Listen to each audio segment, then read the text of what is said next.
মাটির ভিতরে হবে গরি।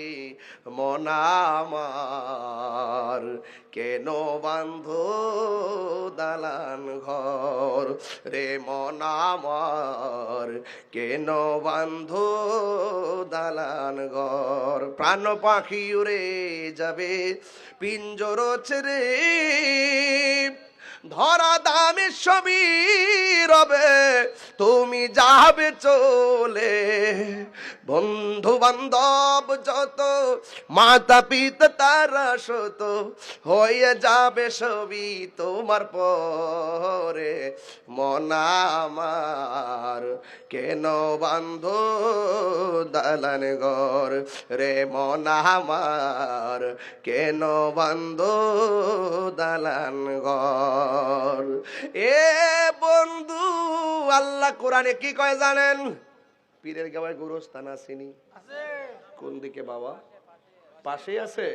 হায় হায়, সব মানুষটিরে লইয়া যদি গোরস্থানে যায়, সারা রাত যদি বৈশা থাকি, কবরের ভিতরে মানুষটা চিল্লাইতেছে না ঘুমাইতেছে, দেখার ক্ষমতা কি আমরা আছে? শোনার ক্ষমতা কি আছে? তাইলে বোঝা গেল ওই কবরও এরকম লোকজন পড়ে রয়েছে। ওই কবরও এমন লোক পড়ে রয়েছে, এত লোক পড়ে রয়েছে, নীরবে আওয়াজ নাই। তিনবার ডাক দেন আল্লাহ।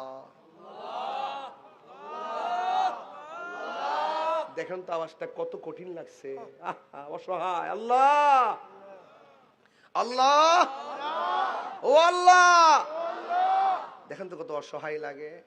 আল্লাহ ছাড়া কেউ আছে? আছে? নাই।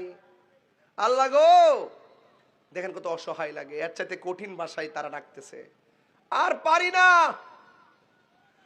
ও আল্লাহ বাঁচাও, আর পারি না।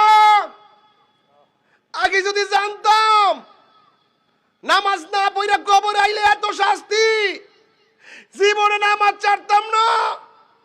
আগে যদি জানতাম তোমার সঙ্গে নাফরমানি করলে এমন আযাব হবে, আর কবরে আযাব এত ভয়ঙ্কর, আগে যদি জানতাম তাইলে কোনোদিন তোমার সঙ্গে নাফরমানি করতাম না। আবার দুনিয়াতে পাঠাও, তোমার সঙ্গে নাফরমানি করতাম না।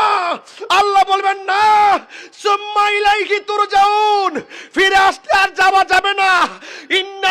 ইন্নাকা লা তুখলিফুল মিয়াদ, আল্লাহ ওয়াদা ভঙ্গ করে না।